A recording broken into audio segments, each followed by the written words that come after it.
Alvin, ang sundalo. Credit to the author. 3691700. Ang mga pangalan po na nandito ay galing sa mga name generator. Kung meron man pagkakatulad sa mga pangalan ng tao o lugar at pangyayari, ito ay tunay na hindi sinasadya. Napuno ng inggit ang mga mata ng nakapalibot na mga disipulo ng Hidden Fog sect nang makita nila si Alvin na nakikipagpalitan ng dalawang auspicious pills gamit ang isang pangkaraniwang divine sword mula kay Feng Yin. Ipinagpalit ba ni Senior Brother Darfield ang kanyang gantimpala para sa pagiging isang core disciple ng ganoon lang? Sa ating sekta, halos lahat ng mga pangunahing disipulo ay nakakuha ng kanilang mga unang mediocre na artifact mula sa gantimpala. Magiging mahirap para kay Senior Brother Darfield na makakuha ng isa pang mediocre na divine artifact sa hinaharap ngayong naibigay na niya ito. Karamihan sa mga disipulong naroon sa eksena ay nag-akala na ang pangkaraniwang banal na artifact na ginamit ni Alvin para ipagpalit sa dalawang auspicious pills ay ang gantimpalang natanggap niya sa pagiging isang core disciple. Alam nila na sa listahan ng mga gantimpala ay mayroong isang pangkaraniwang banal na artifact. Kumaibot ang mga sulok ng labi ni Fraser nang marinig niya ang mga bulong sa kanyang paligid. Siya lamang ang nakakaalam na si Alvin ay hindi pa nakakarehistro bilang isang pangunahing disipulo at hindi pa nakukuha ang kanyang gantimpala. Kaya naman, ang pangkaraniwang banal na artifact na ginamit ni Alvin para sa palitan ay isang bagay na mayroon siya pagmamay-ari na. Nangangahulugan ito na sadyang ginamit ni Alvin ang isang primitive divine artifact upang pugutan ng ulo si Romeo at patayin si Tifeng sa Extreme Martial Arena. Junior Brother Darfield, dahil sabik kang makuha ang auspicious pills, ibig sabihin ba nito ay malapit ka ng makalusot at maging isang hari ng mga Diyos? Tumanggo si Alvin kay Feng Yin at sasabihin na sana kay Fraser na maaari na silang umalis para irehistro ang sarili bilang isang pangunahing disipulo nang marinig niya ang tanong ni Feng Yin. Sandali siyang natigilan sa tanong at agad na tumingin kay Feng Yin na nakatingin sa kanya ng may pag-aalala. Pagkatapos, sumagot siya. Sa pamamagitan ng voice transmission na may oo. Gaano katagal bago ka makalusot?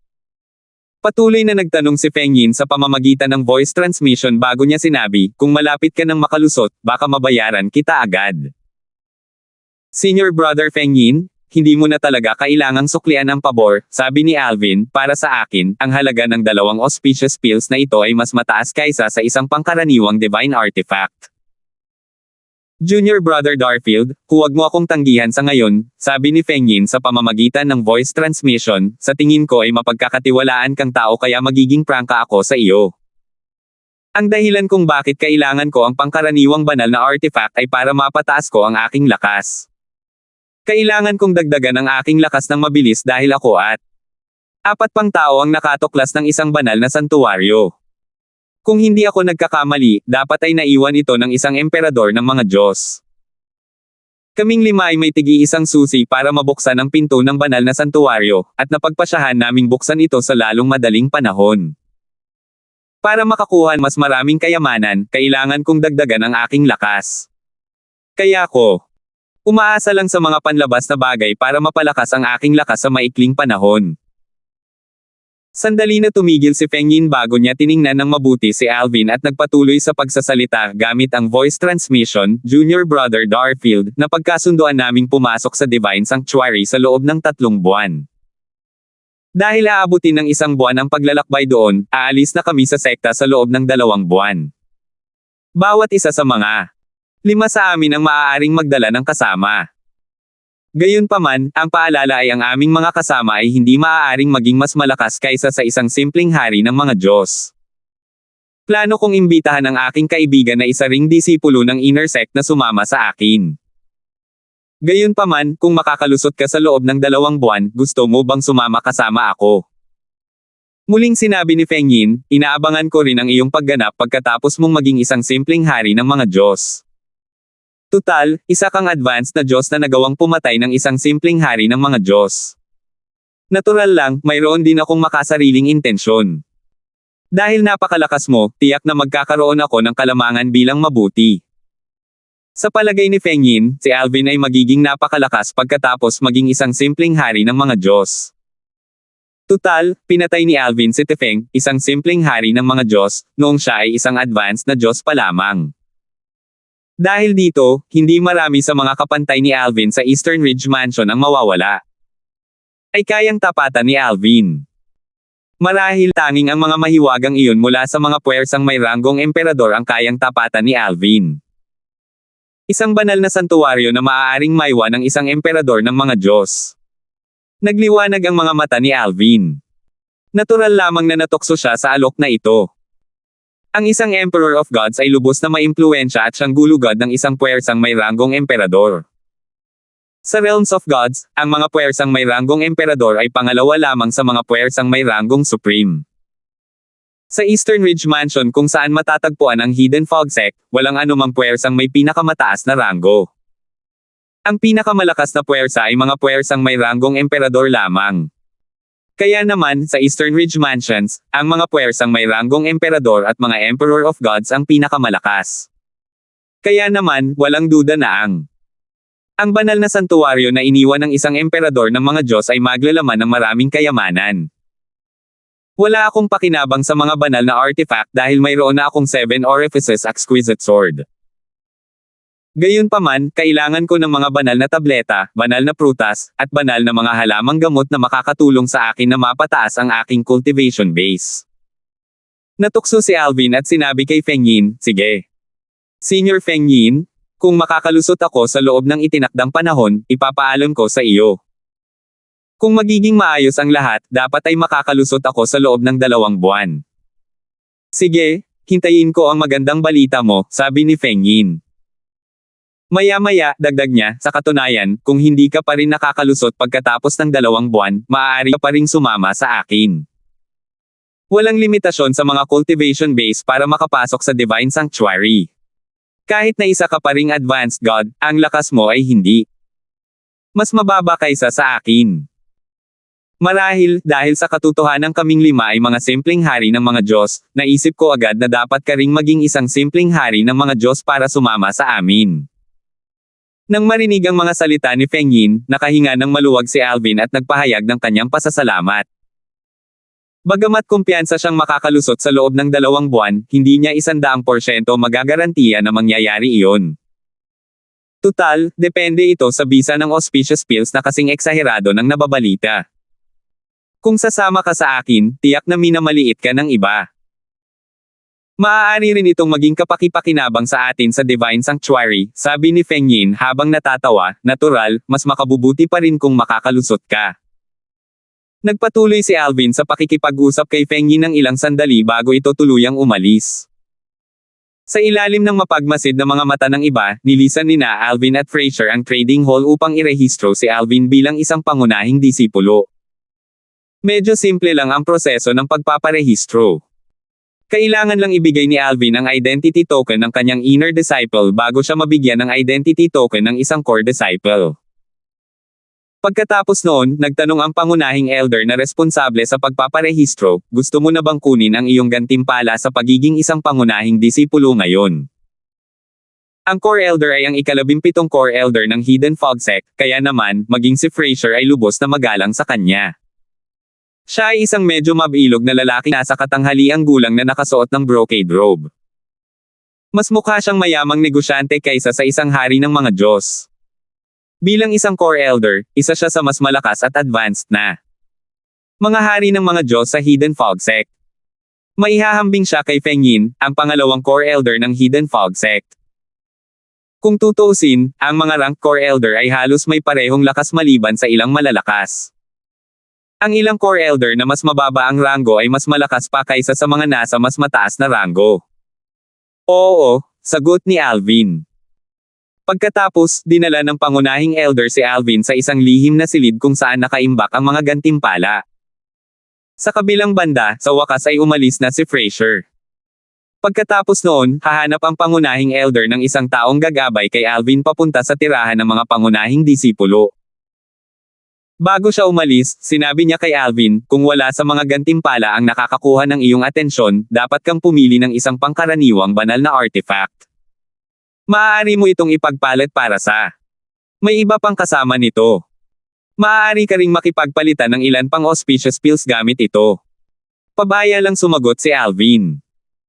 Napagdesisyonan niyang piliin ang kahit anong kailangan niya kahit na mas mababa ang halaga nito kumpara sa isang pangkaraniwang banal na artifact o wala. Bukod dito, kahit na may gusto siya na maipapalit niya sa mga pangkaraniwang banal na artifact, marami pa rin siyang mga pangkaraniwang banal na artifact na hawak niya. Habang papunta sa sikretong silid, bahagyang naninangkit ang mga mata ng 17th Core Elder habang sinasabi, "Alvin, matagal ko nang naririnig ang tungkol sa iyo. Nabalitaan ko rin na tinanggihan mo si Elder J." Tumango si Alvin. "Oo. Mayroon na akong master sa Devata Realm kaya hindi ko na maaaring kilalanin ang ibang master." Sa katunayan, nakausap na ni Alvin si Berting tungkol dito noon. Sinabihan siya ni Berting na huwag mag-alala tungkol sa mga ganitong bagay at hindi siya magagalit kahit nakilalanin ni Alvin ang isa pang Panginoon. Sa halip na pakialaman ang mga walang kwentang bagay na ito, inisip ni Berting na mas mahalaga na panatilihin siya ni Alvin sa kanyang puso. Kung tutuusin, hindi naman kulang ang mga taong pumapatay sa kanilang mga amo para sa kanilang kapakanan. Sa kabilang banda, mayroon ding mga may maraming amo ngunit magalang sa lahat. Kanilang mga Panginoon at hindi hinusgahan ang kanilang mga Panginoon batay sa mga kalakasan ng kanilang mga Panginoon. Kaya naman, sa kanyang palagay, walang anuman ang mga titulo. Ang mahalaga ay ang puso. 3,672. Sa kabila ng mga salita ni Berting, walang balak si Alvin na tumanggap ng isa pang Panginoon. Hindi man lang sa ngayon. Marahil, maaaring magbago iyon sa hinaharap. Galing ka ba sa isang Devata Realm? Tanong ng ika-17 Core Elder na may bahid ng awa nang marinig ang mga salita ni Alvin. Kung tutuusin, ang mga naninirahan sa Realms of Gods ay may kalamangan kaysa sa mga nagmula sa Devata Realms. Dahil karamihan sa mga naninirahan sa Devata Realms ay hindi mga inapo ng mga Supreme Powerhouse, sila natural na walang kapangyarihan sa bloodline. Ang mga bloodline power ay natural na malaki ang naitulong sa lakas ng isang tao. Kung ang dalawang kalaban na may parehong cultivation base ay maglalaban, ang partido na may bloodline power ay maling matatalo ang kabilang partido gamit ang bloodline power. Oo. Tumango si Alvin. Sinubukan ng 17th Core Elder na baguhin ang usapan at sinabing, "Tiyak na matutuwa ang iyong amo kung alam niya kung gaano kakabait sa bagay na ito." Ngumiti lamang si Alvin bilang tugon. Nang makarating sila sa pasukan ng lihim na silid kung saan nakaimbak ang mga gantimpala, pinatay ng ika-17 na Elder ang formation sa pasukan bago niya sinabing, "Pumasok ka at pumili ng kahit anong gusto mo." Nang unang tapak ni Alvin ang kanyang mga paa sa lihim na silid, una niyang nakita ang isang malaking silid. Nakahanay ang mga hanay ng mga istant sa gitna. May mga armas, tableta, jade token, banal na prutas, banal na halamang gamot, at iba't ibang bagay. Nang tinitingnan ni Alvin ang mga jade token, sinabi ng ika-17 Core Elder, "May maikling paglalarawan para sa lahat ng memory jade token. Makikita mo ang mga ito sa pamamagitan ng pagpapalawak ng isang hibla ng iyong banal na kamalayan sa mga jade token. Sa katunayan, ganito rin ang lahat ng mga item." "Sige." Tumango si Alvin bago siya naglakad sa malawak na lihim na silid. Sa sandaling mapalawak niya ang isang hibla ng kanyang banal na kamalayan sa isang bagay, isang maikling paglalarawan ng bagay na iyon ang lilito sa kanyang isipan. 3 napakahusay na sun pills ang kayang magpalakas ng cultivation base ng isang hari ng mga Diyos. Ang epekto nito ay mas mahusay pa kaysa sa mga Divine Rock, bulong ni Alvin sa sarili matapos niyang ilabas ang kanyang Divine Consciousness sa isang bote ng pill na nasa tabi ng Memory Jade Token. Katulad ng maraming tableta, ang Superb Sun Pills ay mawawala ng malaking bisa kapag na ito ng 3 beses. Kung nakainom ng higit sa 10 tableta, agad na mawawala ng bisa ang mga ito. Ang mga tabletang ito ay mahalaga lamang sa mga hindi pa nakakain, naisip ni Alvin sa sarili.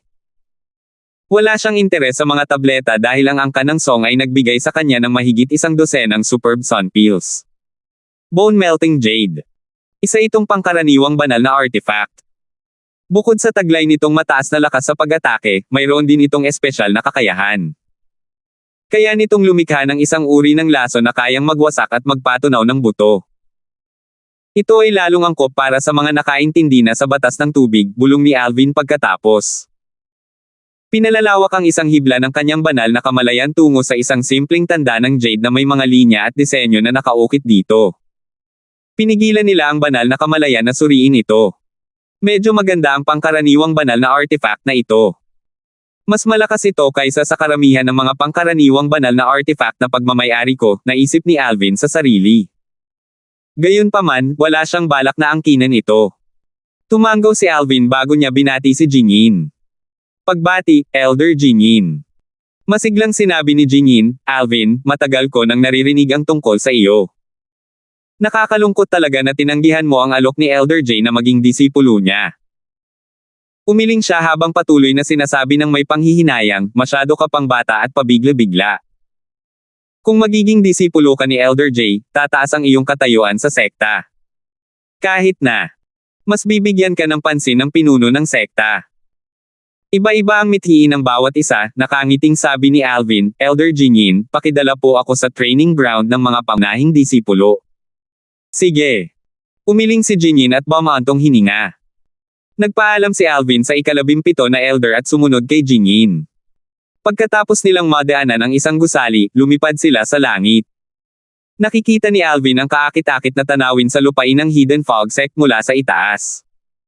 Gayunpaman, hindi niya ito masyadong inisip dahil nasanay na siyang makita ito. Alvin, dahil ikaw ang unang advanced god na naging core disciple sa loob ng 10,000 taon, may sasabihin ako sa iyo na wala sa core disciple manual, sabi ni Jingyin. Habang matiig ang nagbibigay ng impormasyon si Jingyin kay Alvin, isang figure ang biglang lumitaw sa harap ni na Jingyin at Alvin, dahilan para matigilan si Jingyin. Ang taong hamarang sa kanilang daan ay isang matangkad at matipunong binata na mukhang istrikto at nakasuot ng pulang roba. Ang kanyang mahaba at itim na buhok ay nakalaylay sa kanyang likod, at isang pulang laso ang nakatali sa kanyang ulo. Pagkakita niya, tumanggaw siya at binati si Jingyin. Pagbati, Elder Jingyin. Bago pa makapagsalita si Jingyin, humarap ang binata kay Alvin at walang pakialam na nagtanong, ikaw ba si Alvin, ang bagong pangunahing disipulo? Bahagyang kumunat ang noo ni Alvin. Malinaw na malamig ang pakikitungo sa kanya ng binata kumpara sa paraan ng pakikipag-usap ng binata kay Jingyin. Kaya naman, hindi niya pinansin ang tanong ng binata. Alvin, sabi ni Jingyin, na nakaramdam ng pagkadismaya ni Alvin, ito si Sol. Siya ang pinakamatandang disipulo ni Elder Feng. Isa siya sa 3 pinakamalakas sa 62 pangunahing disipulo. Bueno, mayroon ng 63 pangunahing disipulo ngayon, kasama ka na. Isa siyang intermediate hari ng mga Diyos. Kayang talunin ang mga panloob na elder ng sekta. Sinadya ni Jingyin ang lakas ni Sol para paalalahanan si Alvin na maging magalang kay Sol. Sa pagkakataong ito, sinabi ni Sol sa tonong hindi pumapayag sa argumento, ibigay mo na ang 2 mong auspicious pills. Gusto ko ang mga yan. 3,673. Dahil dito, sa wakas ay napagtanto ni Alvin kung bakit nagpakita si Sol. Lumalabas na pinagnasaan ni Sol ang 2 auspicious pills na nakuha niya lang mula sa trading hall. Hindi na kailangang sabihin pa, hindi siya nasiyahan sa dominanteng tono ni Sol. Sumulyap si Alvin kay Sol at sinabing, kailangan ko ang 2 auspicious pills kaya hindi ko ibibigay ang mga ito kahit kanino. Nagbago ang ekspresyon ni Jingyin nang marinig ang mga salita ni Alvin. Tila hindi naiintindihan ni Alvin ang kalagayan niya. Sa kanyang palagay, kung si Alvin ay disipulo ni Elder J, ayos lang sana kung ganito ang gagawin ni Alvin. Sa kasalukuyan, walang suporta si Alvin. Kaya naman, hindi katalinuhan para kay Alvin nasaktan ang loob ni Sol. Sa simula, plano kong bigyan ka ng 2 primitive divine artifacts para sa 2 auspicious pills. Gayunpaman, dahil napaka-ignorant mo, isa na lang ang ibibigay ko sa iyo ngayon, sabi ni Sol na may mapanghamak ng ngiti sa kanyang mukha. Kasabay nito, isang 3 talampakang berdeng blade na kumikinang na may mahinang liwanag. Malinaw na isang sinaunang banal na artifact na walang kaluluwa ng artifact, ang lumitaw sa kanyang kamay. Sa isang puwersang may ranggong Panginoon tulad ng Hidden Fog Sect, halos walang anumang sinaunang banal na artifact na may kaluluwa. Kahit na mayroon man, aagawin pa rin ito ng mga puwersang may ranggong emperador. Kung tungkol sa mga kilalang banal na artifact na may mga kaluluwa, kahit ang mga puwersang may ranggong emperador ay wala nito. Tanging ang mga puwersang may pinakamataas na ranggo lamang ang may mga kilalang banal na artifact na may mga kaluluwa. Kahit na noon, kadalasan, tanging ang mga may matataas na ranggo lamang ang nagtataglay ng mga kilalang banal na artifact na may mga kaluluwa. Isang sinaunang banal na artifact. Bumantong hininga si Jinyin nang marinig ang sinabi ni Sol na para bang hindi siya nagulat sa inasal ni Sol. Sa kabilang banda, tumawa lamang si Alvin. Ang mga primitive divine artifact, lalo na ang mga walang kaluluwa, ay mas mababa ang halaga kaysa sa mga mediocre divine artifact. Kahit na maipagpalit ng isang mediocre divine artifact ang 10 primitive divine artifact, walang sino man ang gagawa ng ganoong bagay. Marahil, ang ilan. Maaaring mag-isip ng 2 beses ang mga tao kung alukan sila ng 12 sinaunang banal na artifact kapalit ng isang pangkaraniwang banal na artifact. Sa trading hall ng Hidden Fog Sect, walang sino man ang magpapalit ng 10 primitive divine artifact gamit ang isang auspicious pill dahil mas bihira ang auspicious pills kaysa sa mga primitive divine artifact. Tutal, sa sect, halos lahat ng inner disciples ay nagmamay-ari ng isang primitive divine artifact, ngunit kakaunti lang ang mga taong nagmamay-ari. Mga mapalad na Pildores. Hindi lang nila kayang gamitin ang mga Pildores mismo, kundi kahit hindi nila kaya, maaari pa rin silang makipagpalitan ng iba pang mga bagay gamit ang mga ito. Paano kung ganito? Bibigyan kita ng 10 primitive divine artifacts kung bibigyan mo ako ng isang auspicious pill. Sabi ni Alvin, na halatang kinukutya ang katawa-tawang alok ni Sol. Kahit ang sect leader ng Hidden Fog Sect ay hindi gagawa ng ganoong kawalang hiya at kasuklam-suklam na alok. Elder Jinyin, tara na, sigaw ni Alvin at lumipad patungo sa tirahan ng mga pangunahing disipulo. Bumalik sa dati ang katinoan ni Jinyin at hinabol si Alvin. Pagkatapos, ipinagpatuloy niya ang pagpapaliwanag kay Alvin ng ilang bagay na wala sa Core Disciple Manual. Napakatyaga niya, at nakinig din ng mabuti si Alvin. Sa loob-loob niya, pinipigilan ni Alvin ang nag-aalab na galit sa kanyang puso. Sol, pagsisisihan mo ang pagnanakaw sa akin ng aking 2 auspicious pills ngayon. Sa hinaharap, ang aking paghihiganti ay hindi kasing simple ng paghingi ng 2 auspicious pills bilang kapalit. Dahil nabuhay siya ng 2 buhay, si Alvin ay nakaranas ng maraming kahirapan at balakid. Natural niyang naunawaan ang prinsipyo ng pag-atres upang umaban. May mga bagay na ikokompromiso niya ang isa, at may mga bagay na hindi niya ikokompromiso kahit ano paman. Sa pagkakataong ito, ang pagkawala lamang ng 2. Mga mapalad na Pildores na bahagyang makakapagpaantala sa kanyang tagumpay. Hindi ito sulit na isugal ang kanyang buhay. Mukhang ang banal na santuwaryo na iniwan ng isang emperador ng mga Diyos bilang isang mas mataas na Diyos lamang ang aking mapapasok. Bumantong hininga si Alvin sa loob-loob niya. Sa oras na ito, si Sol, na umagaw sa 2 auspicious ni Alvin, ay nagtungo sa isang malayang patio sa tuktok ng isang tuktok. Joe, nagawa ko na ang ipinagawa mo, sabi ni Sol sa isang tao sa loob ng patio. Sa oras na ito, isang matangkad at maskuladong binata na nakasuot ng maitim na gininto ang damit ang lumabas mula sa looban. Siya ay makisig, at ang kanyang tindig ay maringal na parang isang batang emperador na nakatingin sa mundo. Talagang duwag si Alvin. Wala siyang kahit kaunting bait, sabi ni Sol, kaunti ko lang siyang pinagbantaan, at madali niyang isinuko ang kanyang 2 auspicious pills. Sa aking palagay, ang isang taong tulad niya ay hindi karapat-dapat na maging disipulo ni Elder J o maging isa man lang sa amin. 3,674. Mukhang may gusto sa kanya ang aking Panginoon. Hindi ko sana siya papansinin kung hindi dahil sa aking Panginoon, mapang-uyam na sabi ng matangkad na binata habang umiiling, paano kung isa siyang henyo kung hindi naman siya kayang lumakas. Ang binata ay si Joe, ang pinakamatandang disipulo ni Elder J. Si Tommy, na siyang nagpahayag ng intensyon ni Elder J na tanggapin si Alvin bilang isang disipulo noon, ay ang kanyang nakababatang kapatid. Nihalata ni Joe na bahagyang hindi natuwa ang kanyang Panginoon sa pagtanggi ni Alvin kahit na hindi masyadong nagsalita ang kanyang Panginoon. Dahil dito, sinimulan niyang kamuhian si Alvin. Nang marinig niya na pumunta si Alvin sa trading hall para makipagpalitan ng 2 auspicious pills, tinanong niya ang kanyang mga kasamahan. Kaibigang si Sol, na siyang pinakamatandang disipulo ni Elder Feng, upang agawin ang 2 auspicious pills mula kay Alvin upang labas ang kanyang galit. Dahil sa kanilang malapit na relasyon, agad na pumayag si Sol na tulungan si Joe. Hindi mo na ba siya papansinin pagkatapos nito o balak mo pa ring maghanap ng gulo sa kanya? Tanong ni Sol. Naglakas loob siyang tumanggi sa aking Panginoon. Natural lang na hindi ko siya basta-basta palalayain, sabi ni Joe nang may ngiting nakangising sabi habang ang kanyang mga mata ay nanlilisik, papahiyain natin siya mamaya at lalagyan natin ng asin ang kanyang mga sugat. Tumawa si Sol. Sige, i-update mo ako tungkol sa mga plano mo. Interesado ako sa bagay na ito. Dapat tayong humanap ng pagkakataon para tuluyan siyang maalis pagkatapos niyang maging hari ng mga Diyos. Base sa ugali niya ngayon, isa siyang duwag o itinatago niya ang kanyang lakas. Kung hindi natin siya maalis, base sa kanyang talento at kasanayan sa pag-unawa, tiyak na malalampasan niya tayo sa hinaharap. Sa oras na iyon, magiging mapaminsala para sa atin kung magdesisyon siyang maghayganti.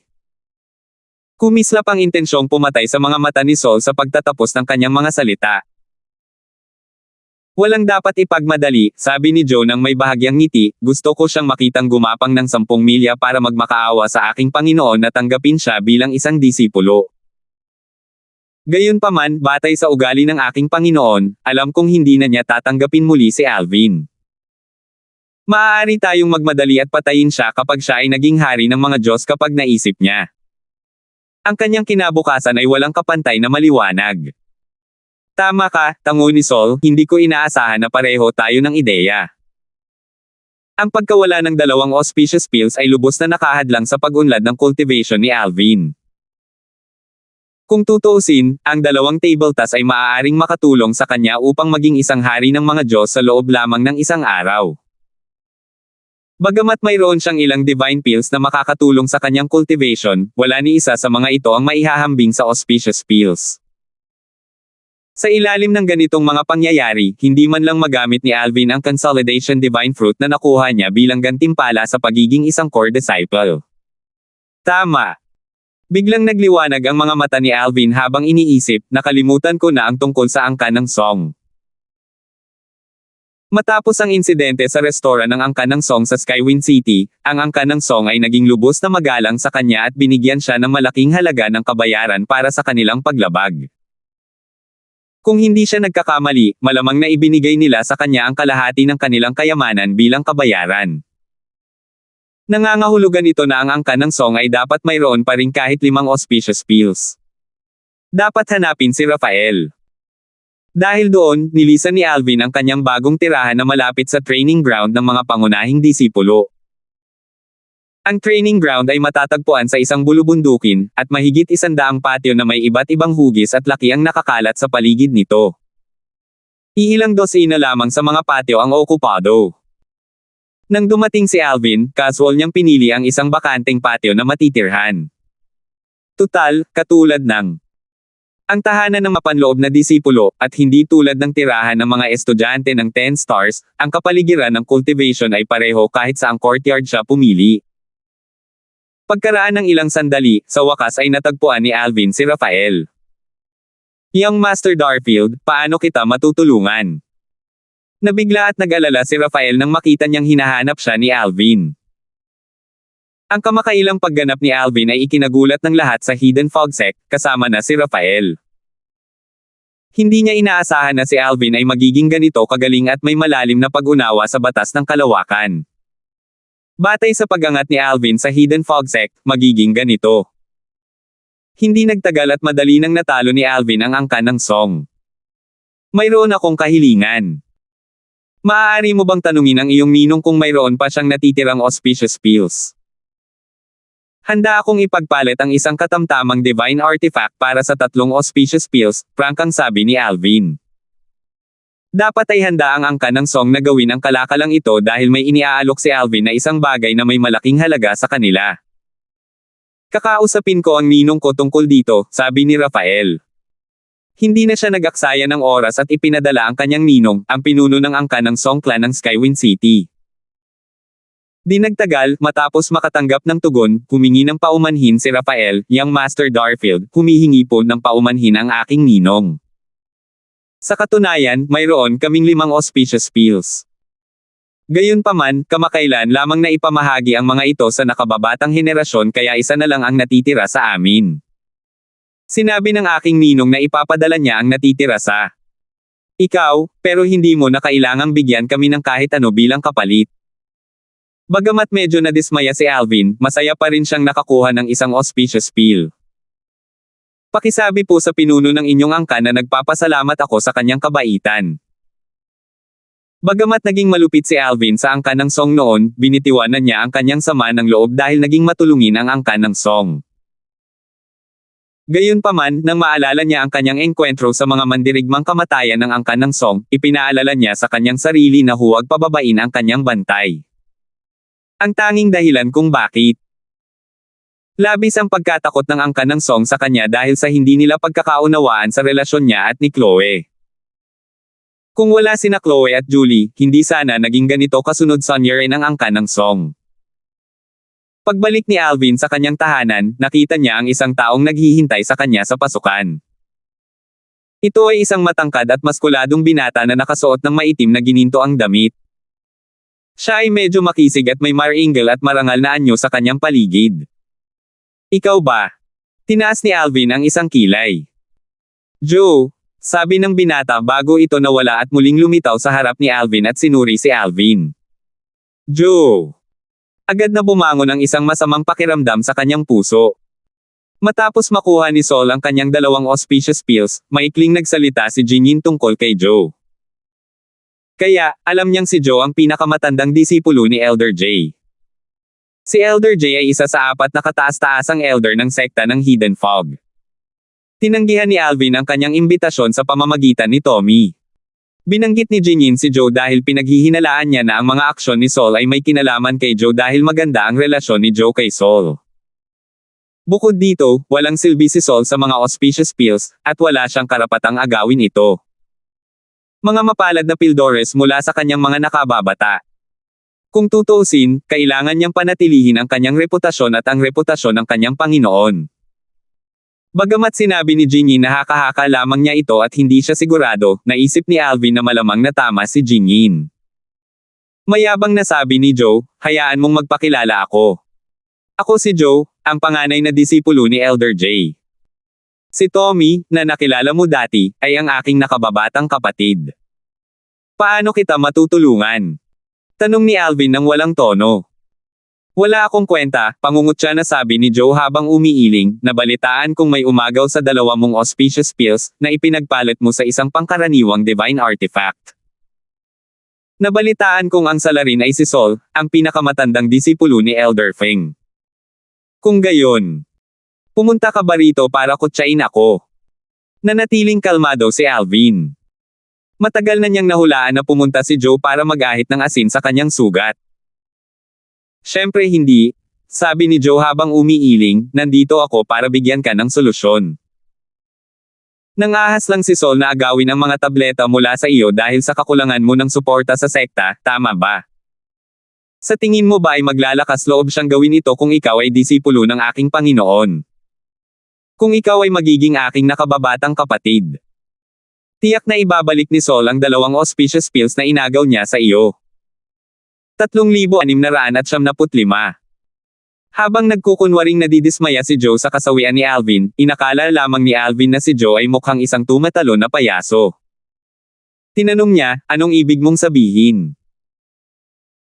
Maging disipulo ka ng aking Panginoon, sabi ni Joe habang kumikislap ang kanyang mga mata nang makita ang kislap ng interes sa mga mata ni Alvin. Gayunpaman, ang aking Panginoon ay isa sa 4 na kataas-taasang elder ng Hidden Fog Sect. Dahil tinanggihan mo siya, hindi ka niya madaling tatanggapin muli. Mabuti na lang at may paraan pa. Kung lumuhad ka at magyuko simula sa layong 10 milya mula sa tahanan ng aking Panginoon hanggang sa pasukan, tiyak na maaantig siya sa iyong katapatan at tatanggapin ka bilang kanyang alagad. Kilalang kilala ko siya, kung tutuusin. Mas makabubuti kung hindi ka magpipigil kapag nagyuko ka at hahayaang damyugo ang iyong noo. Walang ekspresyong tumango si Alvin at sinabing, pag-iisipan ko. Hindi na kailangang sabihin, si Alvin ay nagbibiro lamang upang pigilan si Joe na magdulot ng mas maraming gulo tulad ng ginawa ni Sol. Batay sa sinabi ni Jingin, kahit na medyo mas mahina si Joe kaysa kay Sol, siya pa rin ang nangungunang 5 pinakamalakas na core disciple sa Hidan. Sekta ng Ulap. Siya ay isang intermediate na hari ng mga Diyos na may kakayahang talunin ang mga ordinaryong advanced na hari ng mga Diyos. Higit sa lahat, ang Panginoon ni Joe ay isa sa mga kataas-taasang elder. Dahil sa lahat ng mga kadahilanang ito, alam niyang magiging dehado siya kung bulag niyang kakalabanin si Joe ngayon. Sige, pag-isipan mo. Tumanggaw si Joe at sinabing, kung gagawin mo ang mungkahi ko, tiyak na magiging disipulo ka ng aking Panginoon at aking nakababatang kapatid. Sa oras na iyon, hihilingin ko kay Sol na ibalik sa iyo ang 2 auspicious pills. Pagkatapos umalis ni Joe, naisip ni Alvin sa sarili, mukhang hindi na magiging mapayapa ang mga araw ko sa sekta. Dapat ay pansamantala akong umalis sa sekta para hindi nila ako mahanapan ng gulo. Masyado pa rin akong mahina, kung tutuusin. Babalik ako kapag sapat na ang lakas ko.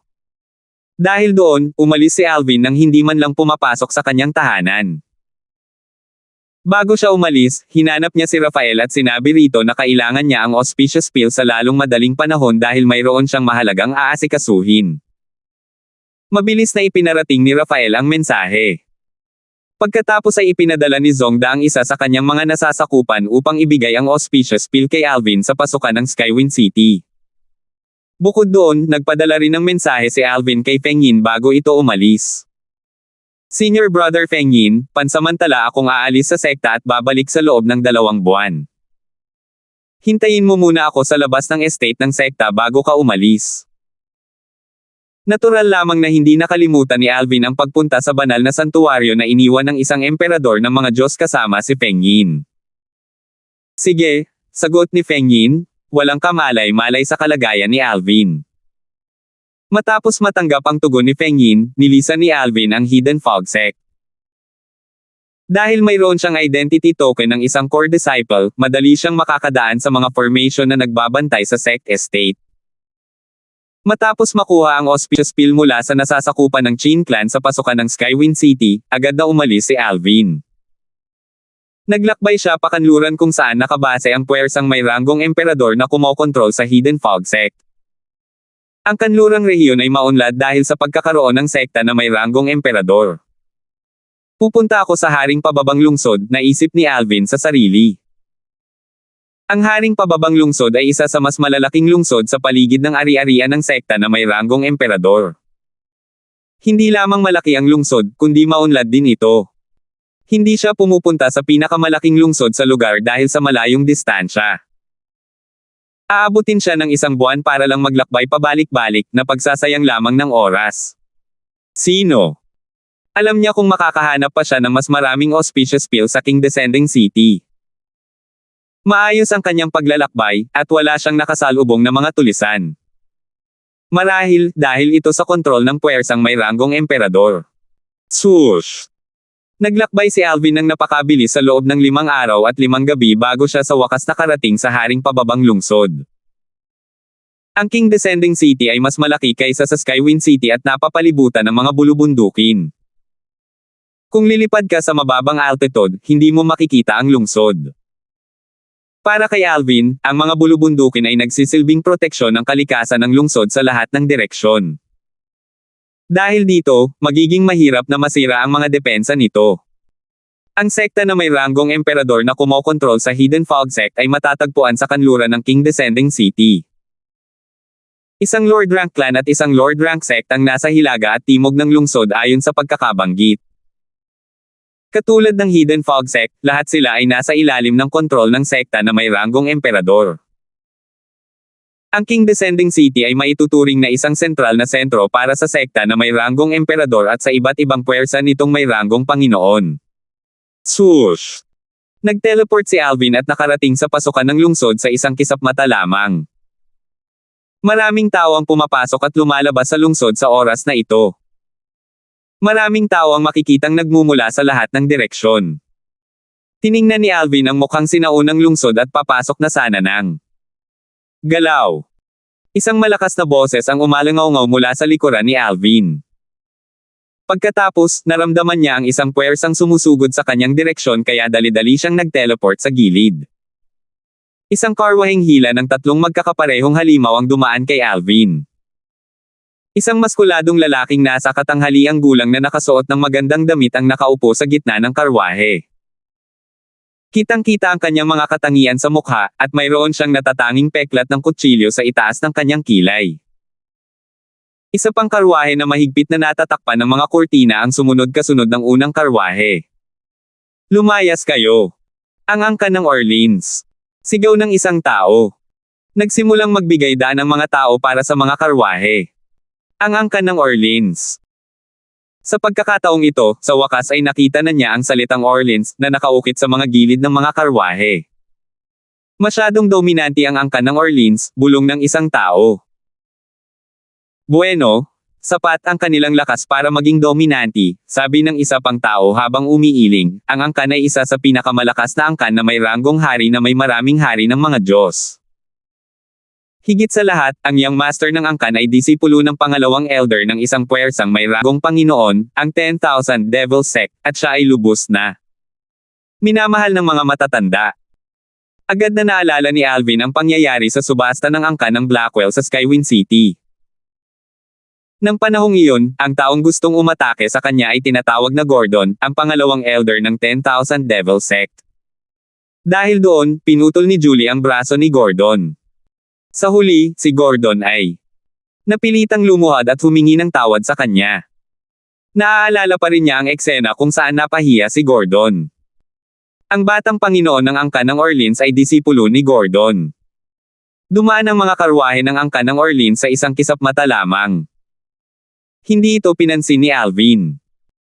Tutal, hindi siya sapat na malakas para maghayganti sa isang maliit na pagkukulang.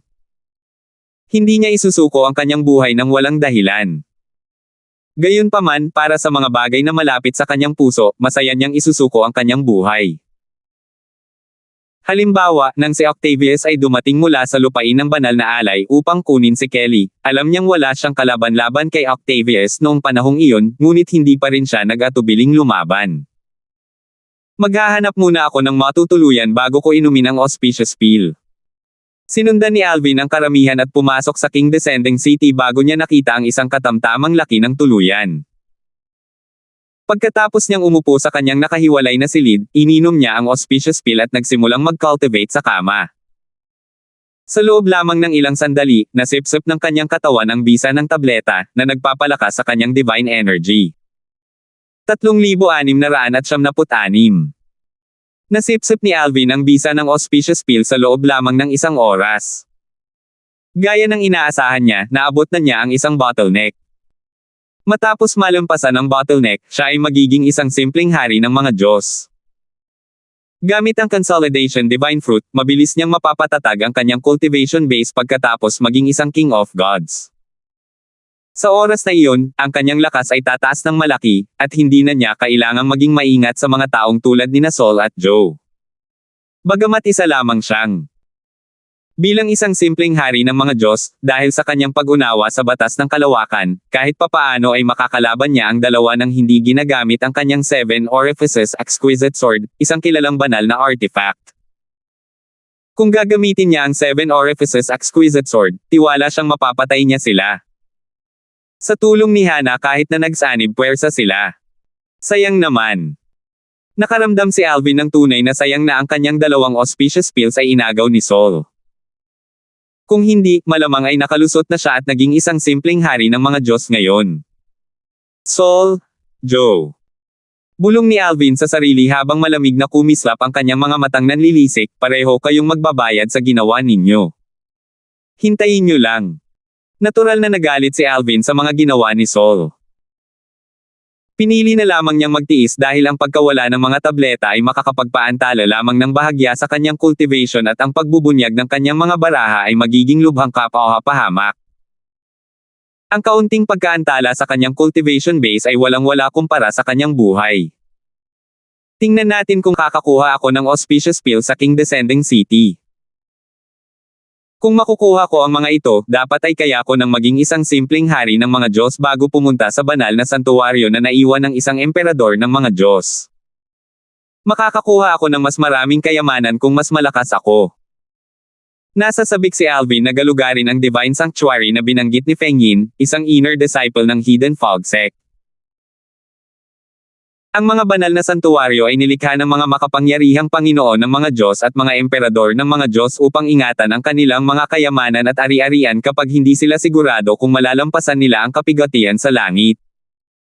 Karamihan sa mga Panginoon ng mga Diyos at emperador ng mga Diyos na ito ay mga tagapagsaka na walang sekta. Ang mga kabilang sa isang natural lamang na iiwan ng puwersa ang kanilang mga kayamanan at ari-arian para sa kapakinabangan ng mga susunod na henerasyon ng puwersang kanilang kinabibilangan. Matapos maging hari ng mga Diyos, ang isang tao ay kailangang dumaan sa kapigatian sa langit minsan bawat 1,000 taon. Bukod dito, ang tindi nito ay titindi sa bawat pagdaan ng kapigatian. Hindi na kailangang sabihin, kung ang lakas ng isang tao ay tumigil, siya ay kalaunan ay papatayin ng kapigatian sa langit. Magpapatuloy ang mga paghihirap hanggang sa ang isang tao ay maging isang kataas-taasang makapangyarihang nilalang. Kahit ang mga kataas-taasang Diyos ay hindi ligtas sa mga kapigatian sa langit. Sa katunayan, ang mga matataas na kataas-taasang Diyos, na pangalawa lamang sa mga kataas-taasang makapangyarihang Diyos, sa kahayaan ng mga Diyos ay hindi kasing tanda ng inaakala ng mga tao.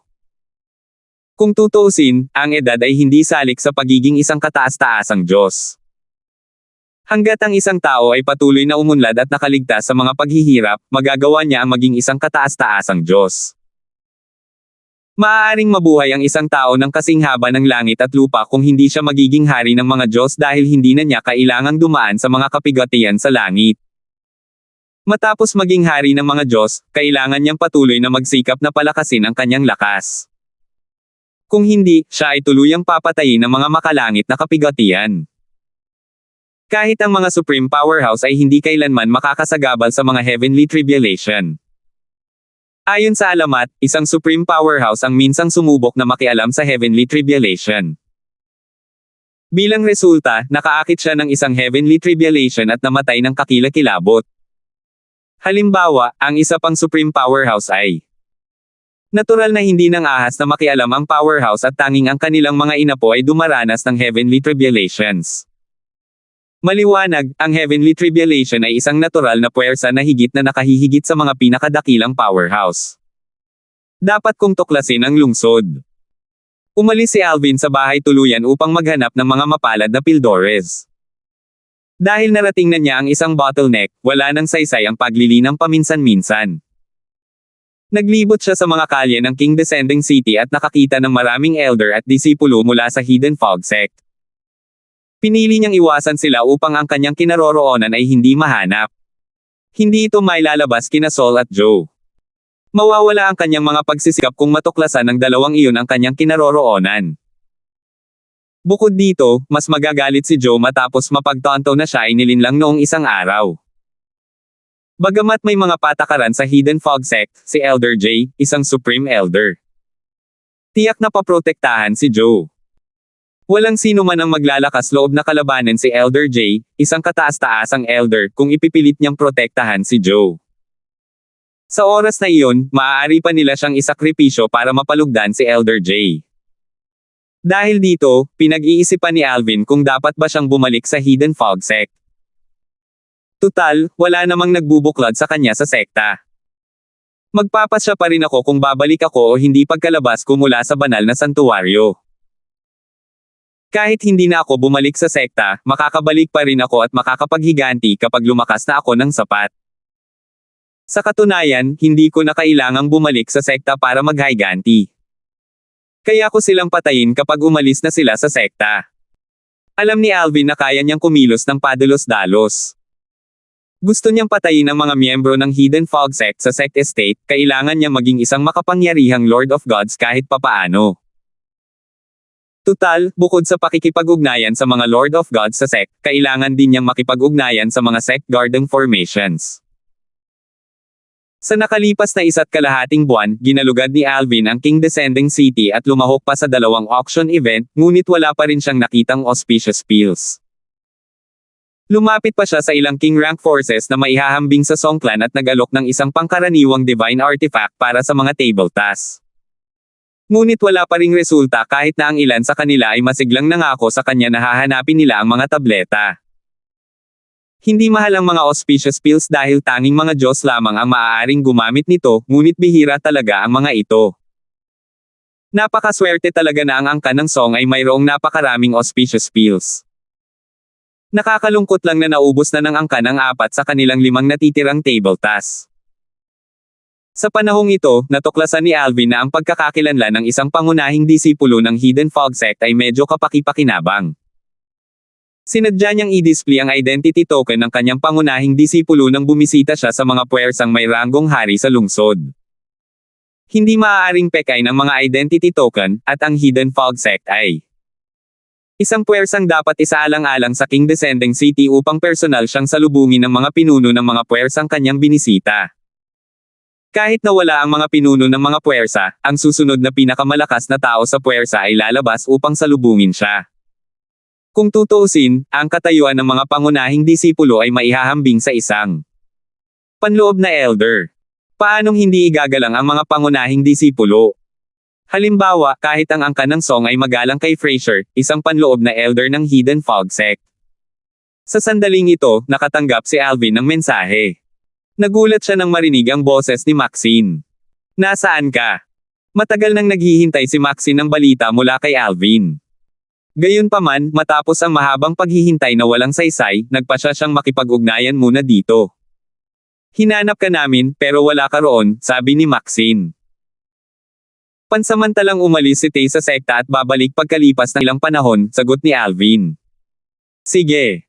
Huwag kang magatubiling hanapin ako kung kailangan mo ng tulong ko, sabi ni Maxine. Sige, maikli na sagot ni Alvin.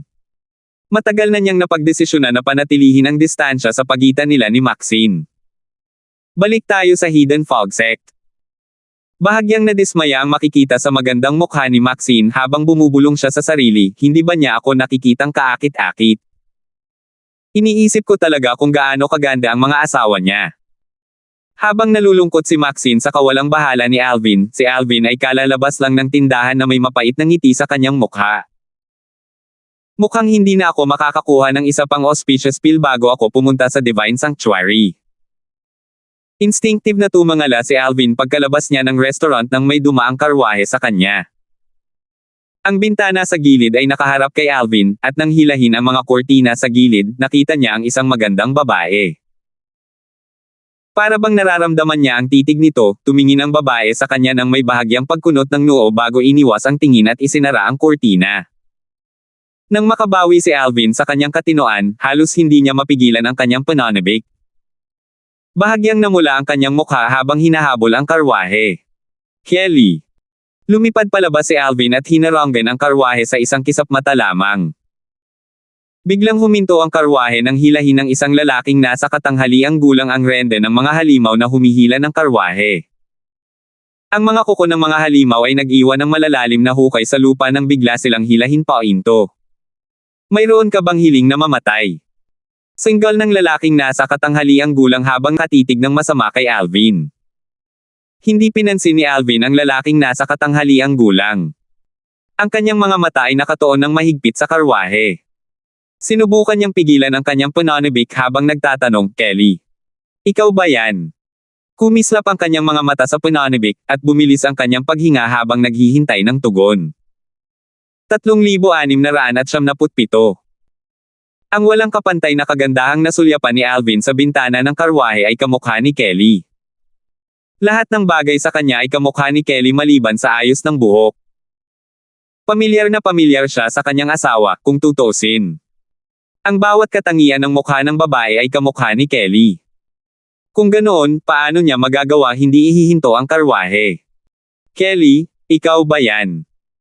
Wala nang pakialam si Alvin sa galit na lalaking nasa katanghaliang gulang at sabal isang mga demonyong halimaw sa sandaling ito. Ang tanging inaalala niya sa sandaling ito ay ang magandang babaeng nakaupo sa karwahe. AC, anong nangyayari? Isang paus at matandang boses ng babae ang umalangaw-ngaw mula sa karwahe sa sandaling ito.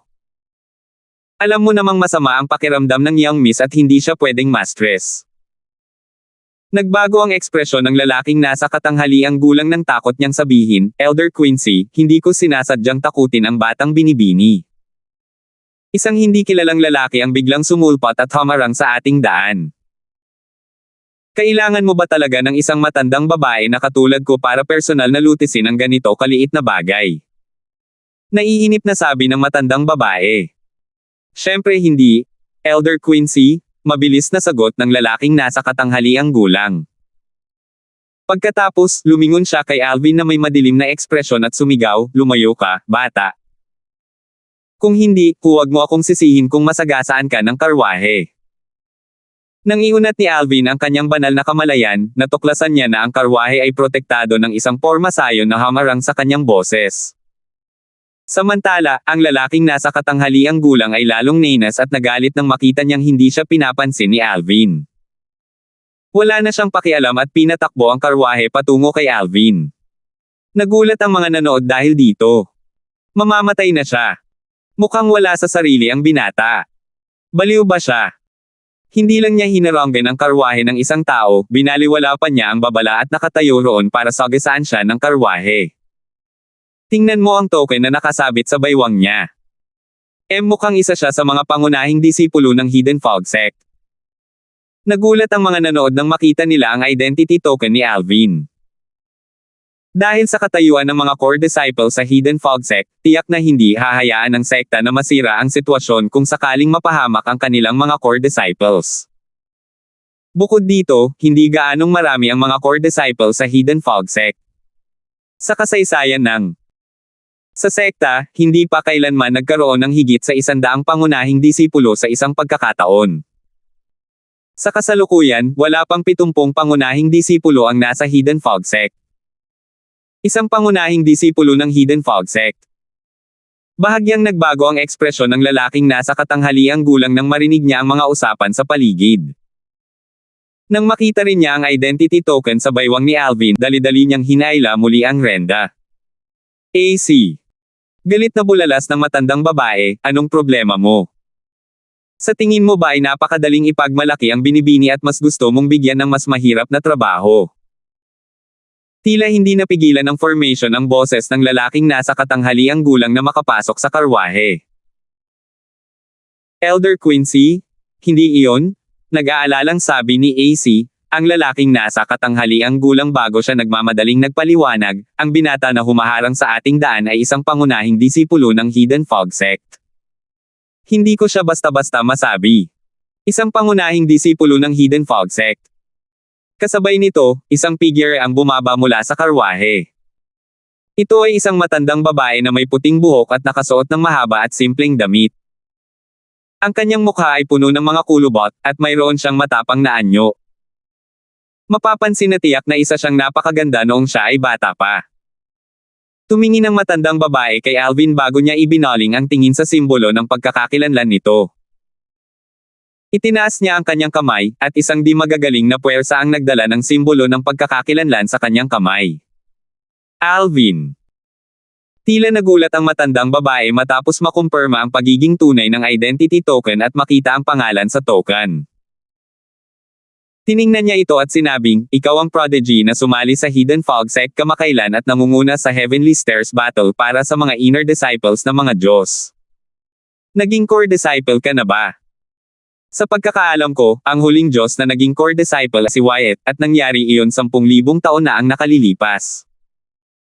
Hindi ko inaasahan na may isang taong katulad niya na lilito muli pagkatapos ng 10,000 taon.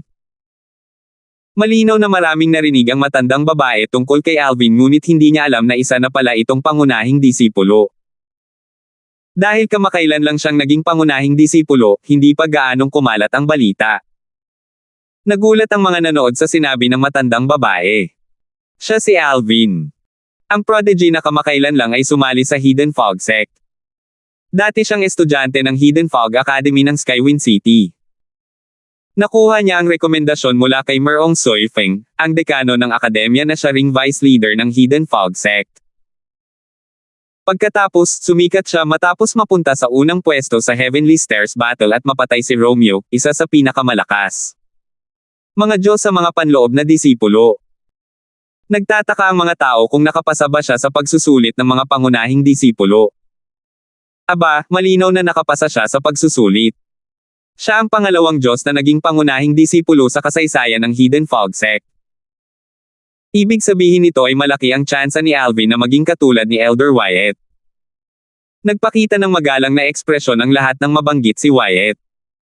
Tutal, isa siyang sikat na elder sa isang puwersang may ranggong emperador. Paanong hindi mapapahanga ang mga tao sa isang lungsod tulad ng King Descending City sa ganitong tao? Sa oras na ito, same time na nagtanong ang matanda, Alvin, bakit mo hinaharangan ang karwahe ng aming angkan ng Langston? Kahit na isa kang pangunahing disipulo ng Hidden Fog Sect, hindi may kailan na hindi naaangkop ang iyong ginawa. Bukod dito, sinubukan mong basagin ang noise cancelling formation ng aming karwahe gamit ang iyong divine energy. Ano ang kahulugan nito? Langston Clan.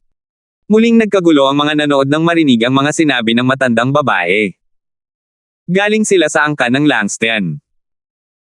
Ang angkan ng Langston ay isang sikat na angkan na matatagpuan sa labas ng King Descending City at maihahambing sa Hidden Fog Sect at sa 10,000 Devil Sect. Ang Hidden Fog Sect ay matatagpuan sa silangan ng King Descending City. Ang 10,000 Devil Sect ay matatagpuan sa timog ng lungsod. Ang puwersang may ranggong emperador na kumokontrol sa Eastern Ridge Mansion ay matatagpuan sa kanluran ng lungsod. Ang angkan ng Langston ay matatagpuan sa hilaga ng lungsod. Ang angkan ng Langston, ang Hidden Fog Sect, at ang 10,000 Devil Sect ay ang tatlong pangunahing puwersang may ranggong Panginoon na matatagpuan malapit sa King Descending City. Bilang isa sa tatlong pangunahing puwersang may ranggong Panginoon, ang lakas at kayamanan ng angkan ng Langston ay kapantay ng Hidden Fog Sect. Tinawag siya ng lalaking nasa katanghaliang gulang bilang Elder Quincy. Maaari kayang siya si Quincy Langston, ang sikat na Black Widow na yumanig sa Eastern Ridge Mansion. Mga langit. Ang itim na balo. Tila isa siyang advanced na hari ng mga Diyos. Sa katunayan, maraming advanced na hari ng mga Diyos ang namatay sa kanyang mga kamay. Hindi ko inaasahan na buhay pa siya. Matapos mawala ng napakatagal, akala ko patay na siya. Base sa lakas niya noon, sa tingin ko isa na siyang Panginoon ng mga Diyos ngayon. Si Quincy, ang itim na balo, ay sikat sa Eastern Ridge Mansion 10,000 taon na ang nakalilipas. Kahit ang mga puwersang may ranggong emperador ay kilala siya kahit na siya ay mula lamang sa isang angkan na may ranggong Panginoon. Sa katunayan, siya ay sikat hindi dahil sa kanyang lakas.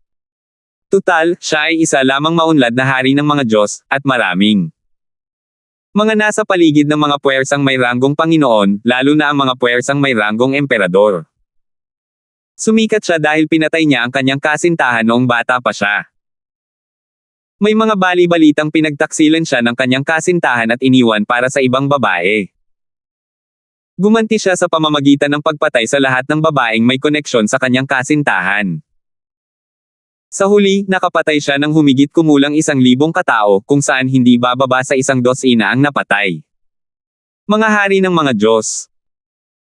Isang elder mula sa isang puwersang may ranggong emperador ang nag-isip na matagal na ang pangyayari kaya humakbang siya upang ihinto ang massacre at wakasan na ang pangyayari. Pagkatapos noon, isang Panginoon ng Diyos mula sa angkan ng Langston ang humingi ng tawad sa nakatatanda at nangakong parurusahan si Quincy. Pagkatapos noon, nawala si Quincy at wala nang narinig mula sa kanya kailanman. Sa oras na ito, hindi pinansin ni Alvin ang mga tahimik na usapan sa kanyang paligid. Nakatuon lamang siya sa pag-alam kung ang babaeng nasa loob ng karwahe ay ang kanyang asawang si Kelly. Sumigaw siya, Senior.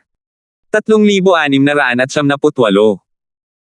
Nang makabawi sa kanyang katinoan, galang na ikinuyom ni Alvin ang kanyang mga kamay kay Quincy at nagtanong, maaari ko bang itanong kung sino ang dalaga sa loob ng karwahe? Sandaling natigilan si Quincy sa tanong ni Alvin. Pagkatapos, walang pakialam siyang sumagot, siya si Talia, ang batang binibini ng ating angkan ng Langston.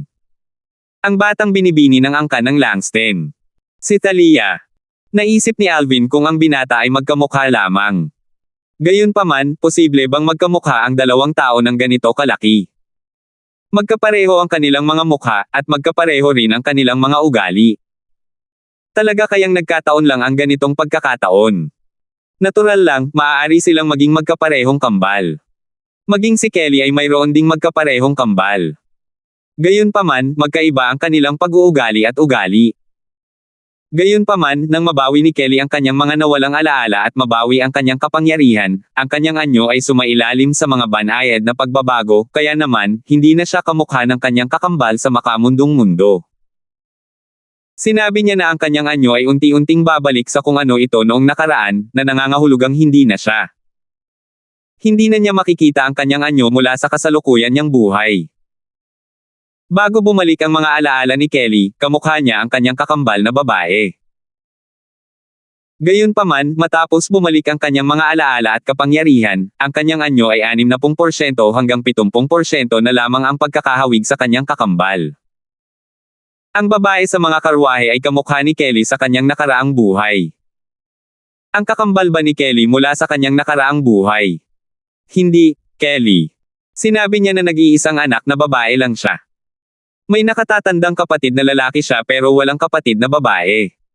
Kaya kamukha lang ba niya? Patuloy na tumatakbo ang mga iniisip ni Alvin. May aksidente ba sa diving offering land kaya kinailangan ni Kelly na pumunta sa Profound Energy Land? Dahil makakapunta pa ako rito kahit sarado na ang mga daanan, hindi imposibleng pumunta rito si Kelly. Bagamat hindi nagpakita ng anumang reaksyon ang babae nang makita niya ako, hindi ibig sabihin noon ay hindi siya si Kelly. Marahil, may nangyari sa kanya at nawalan siya ng alaala. Naalala ni Alvin ang sandaling pagkawala ng kanyang mga alaala noong siya ay nasa makamundong mundo. Sa katunayan, maging si Irish ay nawala rin ang kanyang mga alaala sa maikling panahon. Halos sigurado akong siya si Kelly. Paulit-ulit na naisip ni Alvin sa sarili. Para bang nawala ang kanyang katwiran sa sandaling ito. Tutal, matagal na niyang hinahanap-hanap ang kanyang asawa. Mula noong siya ay nasa makamundong kaharian hanggang sa mga Devata realms at realms of gods, iisa lang ang kanyang layunin, ang magsama-samang muli kasama ang kanyang pamilya. Paano niya hindi mawawala sa sarili niya nang sa wakas ay makita niya ang isang babaeng lubos na kamukha ng kanyang asawang si Kelly. Mas malaki pa ang pagkakahawig nila kaysa kina Kelly at Brianna. Magkamukha ang kanilang mga ugali. Bukod pa rito, matapos ang mahabang panahon na nasa kaharian ng mga Diyos, sigurado akong medyo nagbago rin si Kelly. Habang pinag-iisipan ito ni Alvin, mas natitiyak niya na ang babaeng nasa karwahe ay ang kanyang asawa, si Kelly. Habang si Alvin ay nawawala sa kanyang mga iniisip, ang mga nanunood ay nagsimulang mag-usap muli. Si Binibining Talia ng angkan ng Langston. Ang numero 1 kagandahan sa angkan ng Langston. Sinasabing lumitaw ang batang si Binibining Talia sa angkan ng Langston mga 200 taon na ang nakalilipas.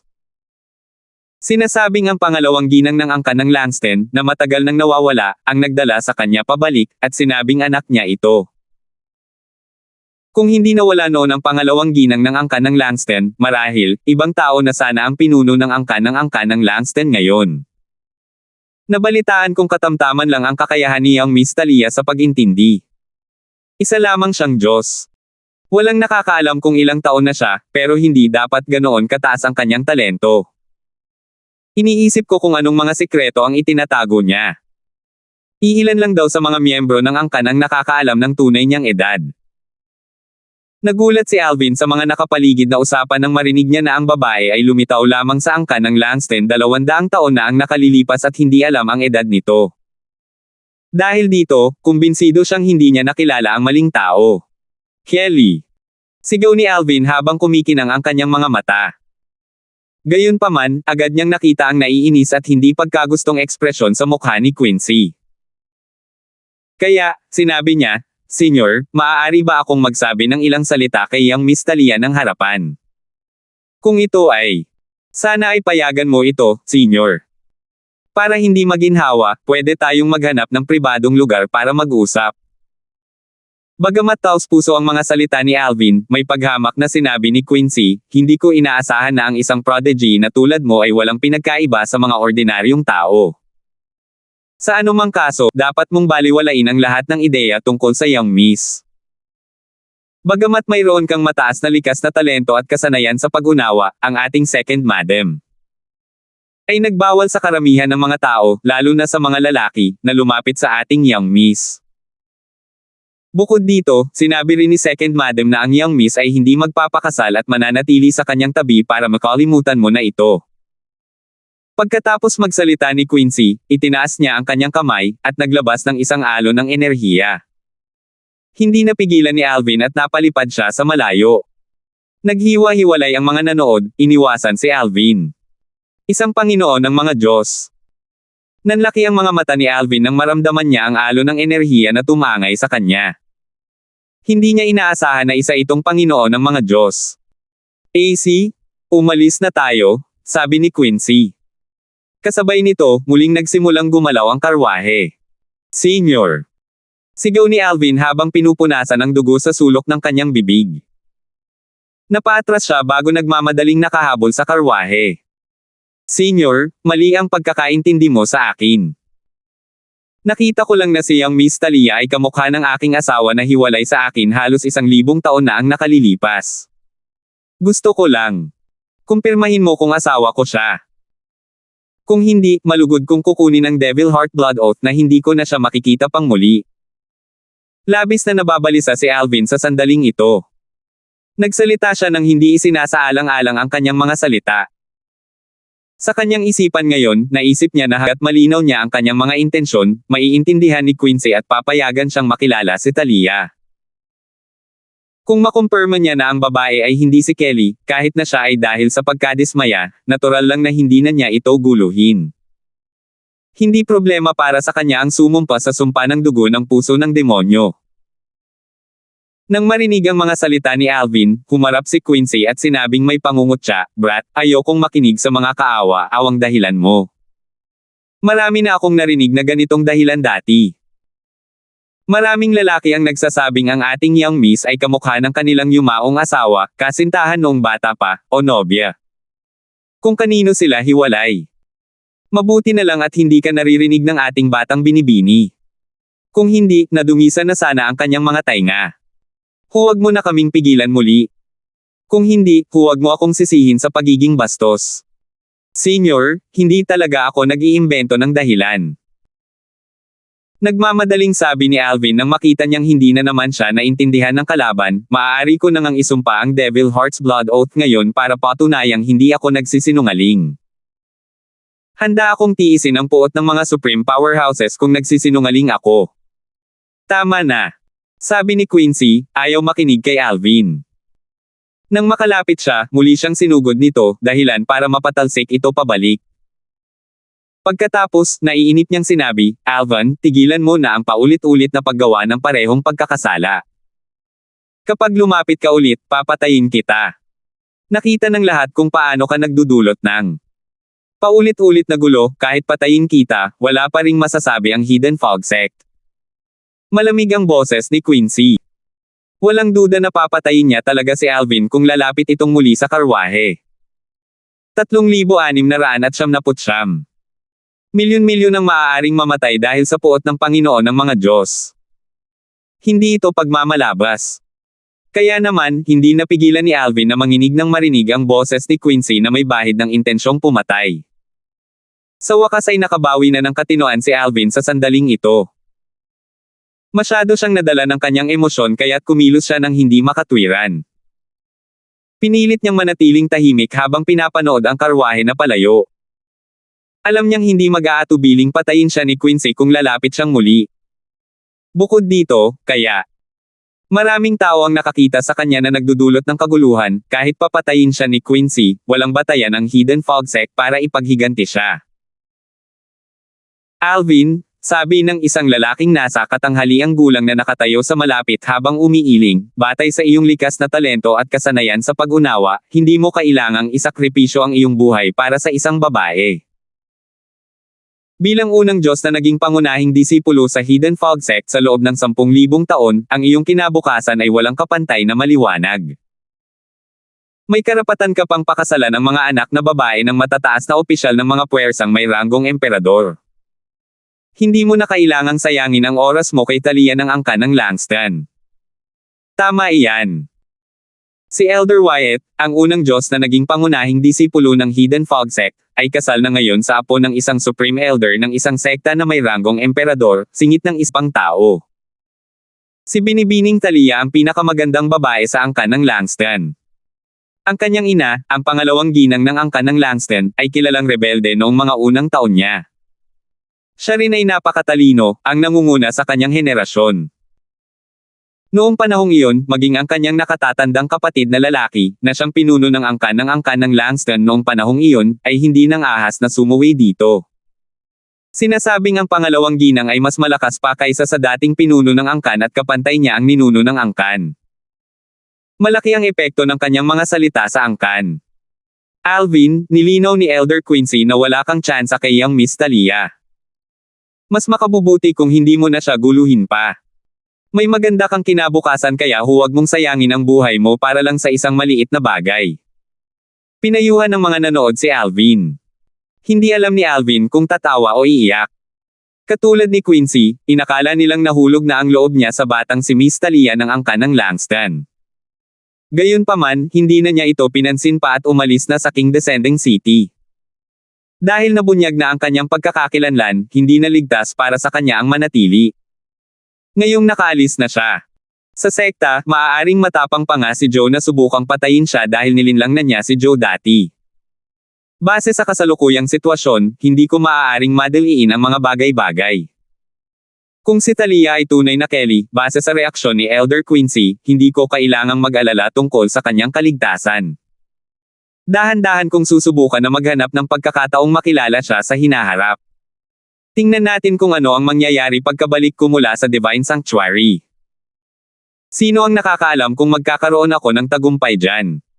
Kapag lumakas na ako, maraming bagay ang magiging mas madali kong harapin. Taglay ang kaisipang ito, determinadong nilisan ni Alvin ang haring pababang lungsod. Lola Quincy, may nangyari ba? Bakit ang tagal mo bago bumalik? Tanong ng dalagang kamukha ni Kelly nang makabalik si Quincy sa karwahe. Dahil sa noise cancelling formation at sa pagharang ni Quincy sa boses ni Alvin na napuspos ng kanyang banal na enerhiya, hindi alam ng dalaga ang nangyari. Naramdaman lamang niya ang marahas na pag-umbok ng karwahe ng ilang beses. Maliit na bagay lang yan. Naayos ko na, sagot ni Quincy nang may ngiti sa kanyang mukha. Makikita sa kanyang mukha ang isang mapagmahal na ekspresyon nang sabihin niya, binibining batang babae, babalik kami ngayong maayos na ang lahat. Hindi magtatagal. Ang dalaga ay walang iba kundi si Talia, ang pinakamagandang babae sa angkan ng Langston. Pagkaalis ni Alvin, ang balita tungkol sa nangyari ay kumalat na parang apoy. Narinig mo ba? Ang prodigy mula sa Hidden Fog Sect, si Alvin, ay nakapasa sa pagsusulit ng mga pangunahing disipulo. Siya ang unang Diyos na naging isang pangunahing disipulo sa loob ng 10,000 taon. Bakit niya hinaranggan ang karwahe ng angkan ng Langston? Oo nga pala, dahil umibig na siya kay Young Miss Talia, ang pinakamagandang babae sa angkan ng Langston. Likas lang sa mga lalaki ang maghangad ng kagandahan. Sa kanyang mga nagawa sa ngayon, higit pa sa kayang tapatan niya si Young Miss Talia. Sayang at pinagbawalan si Young Miss Talia na pakasalan ng second madam ng angkan ng Langston. Inatasan niya ang Black Widow, na kilalang kilala sa Eastern Ridge Mansion, na manatili ka sa tabi ni Miss Talia para hindi siya mapalapitan ng mga lalaki. Black Widow. Ang ibig mong sabihin ay Quincy. Tama. Sinabi pa nga ng mga nakasaksi na batay sa kanyang enerhiya noong inatake niya si Alvin, isa na siyang Panginoon ng mga Diyos ngayon. Kung si Quincy ay isang Panginoon ng mga Diyos, maiisip mo ba kung ano ang kalagayan ng pangalawang ginang para mautusan niya si Quincy? Nabalitaan ko na noon, si Quincy ay hinatulan ng kamatayan dahil sa massacre. Gayunpaman, nakaligtas siya dahil nagmakaawa ang pangalawang ginang para sa kanyang buhay. Natural, chismis lamang ito. Marahil, kung isang ordinaryong tao lamang ang hamarang sa karwahe ng angkan ng Langston, iisipin ng lahat na labis niyang pinahahalagahan ang kanyang sarili. Gayunpaman, si Alvin ay higit pa sa kwalipikado na pakasalan ang anak na babae ng pinuno ng angkan ng Langston, lalo na si Talia. Sayang naman at pinagbawalan ang pinakamagaganda ng angkan ng Langston na pakasalan. Sayang naman. Nabalitaan kong balak siyang hilingin sa Young Master ng 10,000 Devil Sect ang kamay niya para pakasalan siya. Sa palagay ko ay wala na siyang ibang magagawa kundi sumuko na. Naging mainit na paksa ang insidente sa King Descending City. Pinag-uusapan ng karamihan kung paano naging pangunahing disipulo ng Hidden Fog sect si Alvin at kung paano pinagbawalan si Talia na magpakasal.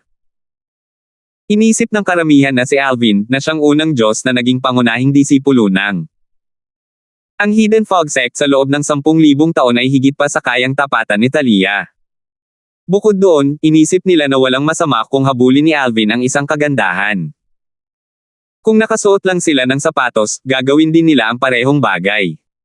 Nasa King Downing City si Alvin. Natigilan ng mga elder at disciples na namamahala sa mga ari-arian ng Hidden Fog sect sa King Descending City nang marinig nila ang balita. Hindi ba't kamakailan lang siya naging isang core disciple? Bakit siya pumunta sa King Descending City? Nagulat din ang mga mula sa mga puwersang may ranggong hari na binisita ni Alvin noong naghahanap siya ng auspicious pills. Ang binata na nakasuot ng lila ay si Alvin. Maghahanda sana ako ng piging at lalasingan muna siya bago ko pinapunta ang anak ko sa kama niya kung alam kong siya si Alvin. Sayang naman ang pagkakataon. Hindi ka panipaniwala.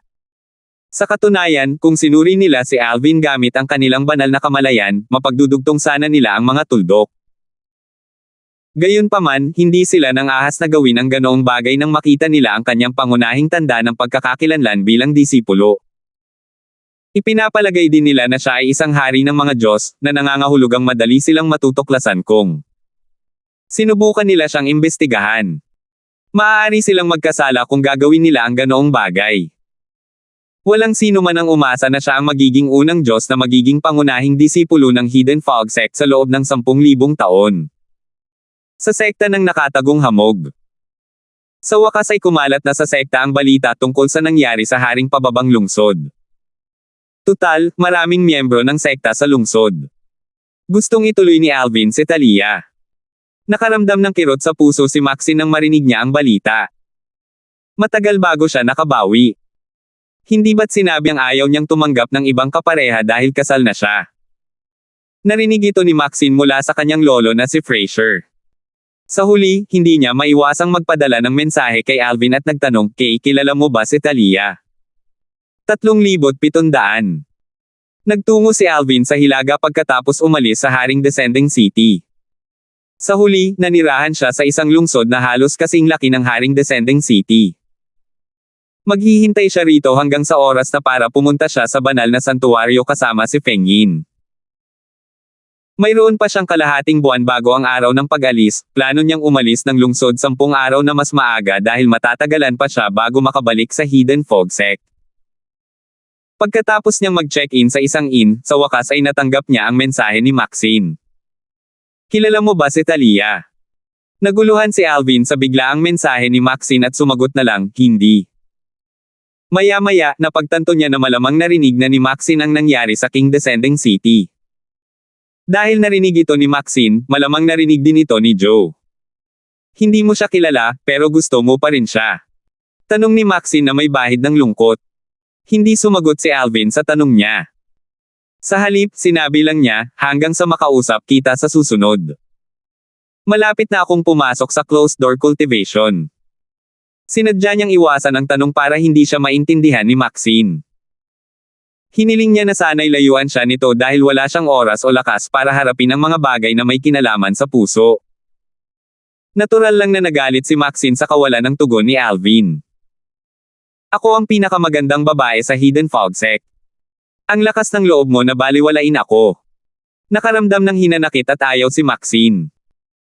Marami siyang mga humahabol na nagmamahal sa kanya na parang isang kayamanan, ngunit tinatrato pa rin siya ni Alvin na parang damo. Dahil sa kanyang pagmamataas, hindi na niya kinontak si Alvin. Gaya ng inaasahan ni Alvin, dahil narinig na ni Maxine ang tungkol sa bagay na ito sa King Descending City, narinig na rin ito ni Joe. Narinig na ito ni Joe mula kay Saul na bumisita sa kanya. "Joe, mukhang pabaya lang si Alvin sa iyo. Tumakas siya papunta sa King Descending City. Kaya hindi mo siya mahanap," sabi ni Saul nang may nanunuyang ngiti, mukhang hindi niya kayo seryosohin ni Elder J. Dumilim ang ekspresyon ni Joe. Dati, ipinagmalaki niya kay Saul na tiyak na papayag si Alvin sa kanyang mga hinihingi. Buong kumpiyansa niyang sinabi na tiyak na luluhod at magkukubli si Alvin upang magmakaawa sa kanyang Panginoon at tanggapin siya bilang isang disipulo. Matagal na rin niyang inaabangan ang sa pagpapahiya at pagpatay kay Alvin matapos tanggihan ng kanyang Panginoon si Alvin.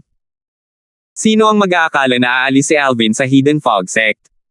Hindi niya mahanap si Alvin, at walang nakakaalam kung saan siya nagpunta.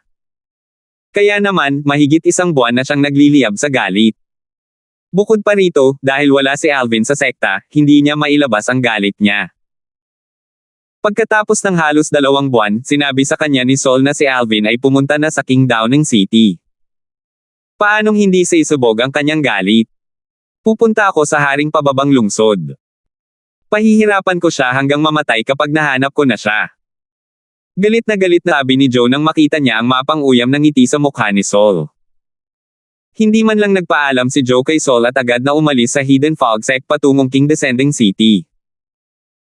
Isang araw at isang gabi lang ang itinagal niya, isang hari ng mga Diyos, para makarating sa Haring Pababang Lungsod dahil napakabilis ng kanyang paglalakbay.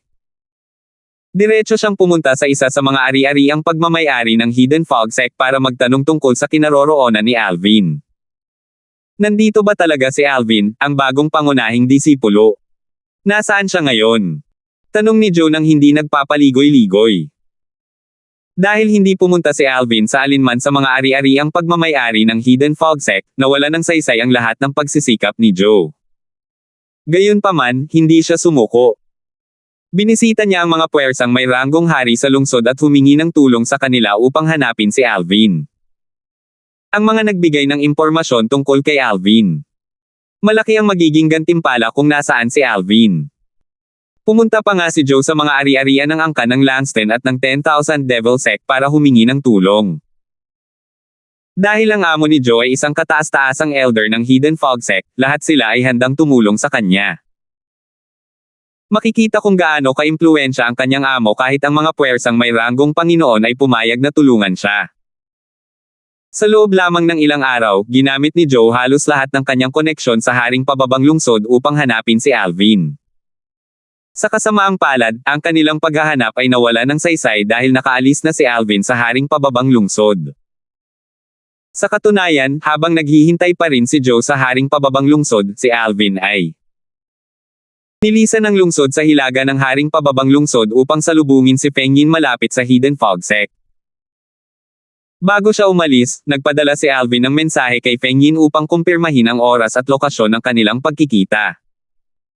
Napagkasunduan nilang magkita sa tuktok ng isang bundok sa labas ng lupain ng Hidden Fog Sect. Nang makilala ni Alvin si Feng Yin, natawa si Feng Yin at sinabing, "Junior Brother Darfield, pagkalabas ko pa lang mula sa closed door cultivation, marami akong narinig na chismis tungkol sa iyo. Nabalitaan kong buong tapang mong hinaranggan ang karwahe ng angkan ng Langston dahil umibig ka sa pinakamagandang babae sa angkan ng Langston. Nabalitaan kong wala kayong humpay sa paghabol ninyo." Ngumiti si Alvin nang may pag-aalinlangan. "Senior Brother Feng Yin, narinig mo rin ba ang tungkol dito? Mukhang kumalat na ang bagay na iyon sa sekta." Bagamat inaasahan na ito ni Alvin, medyo nahihiya pa rin siya nang banggitin ni Feng Yin ang paksa. Ayos lang sana kung talagang balak niyang habulin si Talia. Gayunpaman, hindi iyon ang nangyari. Gusto lang niyang mapatunayan kung si Talia nga ba talaga ang kanyang asawa, si Kelly. Batay sa kanyang dahil sa nakita at narinig niya, medyo sigurado siyang si Kelly iyon. Kaya naman, hindi siya sumuko sa paglapit kay Talia. Paano siya susuko kung hindi niya mapapatunayan ang katotohanan? Paano kung si Kelly si Talia at mga alaala lang ang nawala sa kanya? Tumingin si Feng Yin kay Alvin at seryosong sinabi, "Bagamat normal lang sa mga lalaki ang maghabol sa mga kagandahan, sumobra ka na sa pagkakataong ito." Bukod pa rito, bilang nangungunang prodigy ng Hidden Fog Sect at ang unang Diyos na naging pangunahing disipulo ng Hidden Fog Sect sa loob ng 10,000 taon, pangalawa lamang kay Senior Wyatt. Wyatt, pwede mo pang pakasalan ang anak ng pinuno ng angkan ng Langston, lalo na si Talia. Bumantong hininga si Alvin bago niya sinabi, "Senior Brother Feng Yin, mag-usap tayo habang papunta tayo roon. Hindi pala ang mga bagay-bagay gaya ng iniisip mo." Natural lang na mausisa si Feng Yin nang marinig niya ang mga sinabi ni Alvin. Habang naglalakbay ang dalawa, ipinaliwanag ni Alvin ang nangyari. Hindi niya inisip na kailangang itago ang katotohanan. Kaya naman, hayagang sinabi niya kay Feng Yin na si Talia ay kamukha ng kanyang asawa na matagal na niyang hiwalayan. Walang kakambal na kapatid ang asawa ko sa kaharian ng mga Diyos. Sabihin mo nga sa akin, paano nagkamukha ang dalawang tao? Hindi lang iyon, magkamukha rin ang kanilang mga ugali. Gayunpaman, tila hindi niya ako nakilala nang makita niya ako. Marahil, nawala na siya ng mga alaala.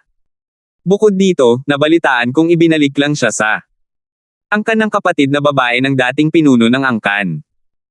Nahiwalay ako sa aking asawa mga 600 taon na ang nakalilipas.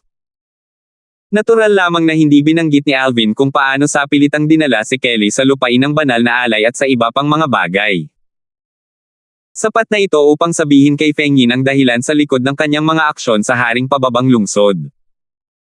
Kaya pala ganoon ang nangyari, sabi ni Feng Yin habang tumatango, hindi mo man lang sinulyapan si junior sister Maxine kahit na isa siyang magandang babae. Nagtataka ako kung bakit ka biglang maghahanap ng ibang magandang babae. Tutal, dapat magkapareho ang hitsura nilang dalawa. Lumalabas na may sarili kayong dahilan. Naintindihan ka ng lahat, pati ako. Hindi mahalaga. Umiling si Alvin. Puno ng determinasyon ang mga mata niya habang sinasabing, hahanap ako ng paraan para makilala si Talia para makumpirma kung asawa ko siya o hindi. Maganda sana kung asawa ko siya. Kung hindi, natural lang na wala na akong pakialam sa kanya. Ngumiti si Feng Yin at sinabing, nabalitaan ko kay Elder Fraser na ang junior sister na si Maxine ay nalulumbay nitong mga nakaraang araw. Ito siguro ang dahilan. Tiyak na gaganda ang kanyang kalooban kapag nalaman niya ito. Dahil malapit ang relasyon ni Feng Yin kay Fraser, natural lang na alam niya ang mga ganitong bagay. Hindi lang ito sinabi sa kanya ni Fraser, kundi ikinwento rin sa kanya ni Fraser kung paano umibig si Maxine kay Alvin. Senior Brother Feng Yin, hindi mo na kailangang sabihin kina Elder Fraser at Maxine ang totoo, mabilis na sabi ni Alvin, natatakot na baka sabihin ni Feng Yin ang totoo sa kanilang dalawa, imposible para sa akin na makasama si Maxine. Sa halip na bigyan siya ng pag-asa, mas mabuting samantalahin na lang ang pagkakataong ito para sumuko na siya ng lubusan. Salamat po at sinamahan ninyo ako, ingat lagi mga master.